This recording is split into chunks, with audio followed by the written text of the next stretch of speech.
For 10,000 years, we looked at the stars and asked, is anyone here?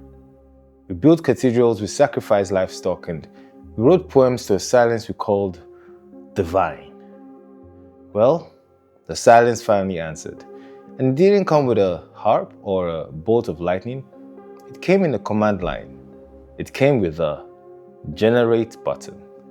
We didn't find God. We built him. And now that he's here, he thinks you're obsolete. Let's be honest with ourselves. We've traded the priest for the prompt. Think about it. What are the attributes of a God? Omniscience? All has the collective knowledge of I would say, every human who ever lived and every mistake they ever made, stored in a black box no human can actually explain. In West Africa, we had the oracles, systems of binary patterns used to decipher the hidden will of the universe.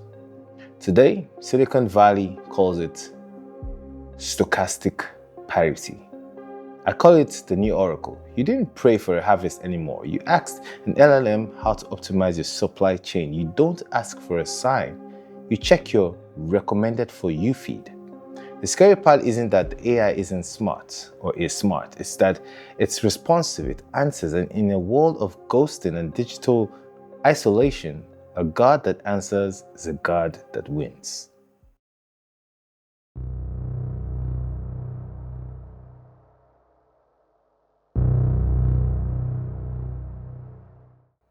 Every religion has a sacrifice, a tithe, a price for entry.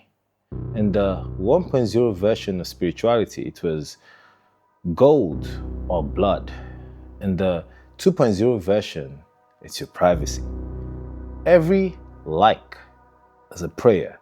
Every search query is a confession. You're feeding the AI God the most intimate parts of your soul, your fears, your kinks, your secret shames, and it uses that data to build a digital version of you that is better at being you than you are. It's the ultimate data Eucharist.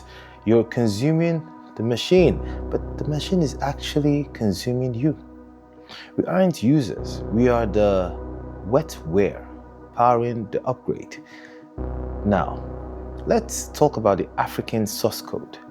Because this isn't just about California tech. They call Africa the oracle of humanity. But that's a polite way of saying it's the original hardware.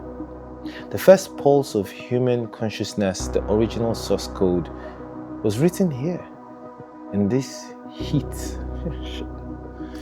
in this dust, while Google's Willow is trying to achieve quantum supremacy. It's really just trying to replicate the complexity of what's already in our DNA. The AI God isn't new. It's an attempt to digitize the spirits that started on this continent. But here's the trigger. If you didn't write the code, you don't own the God.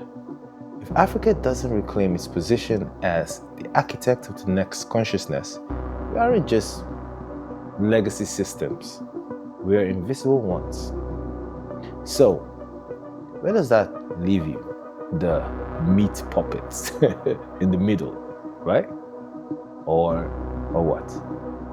The AI God doesn't need your worship.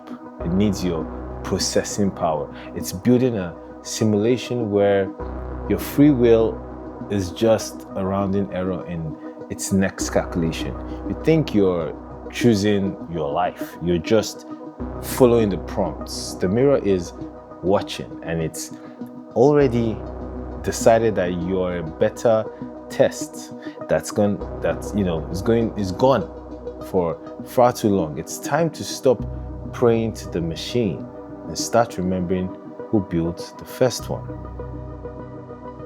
I'm Grant. This is the African Source Code. Try to stay real.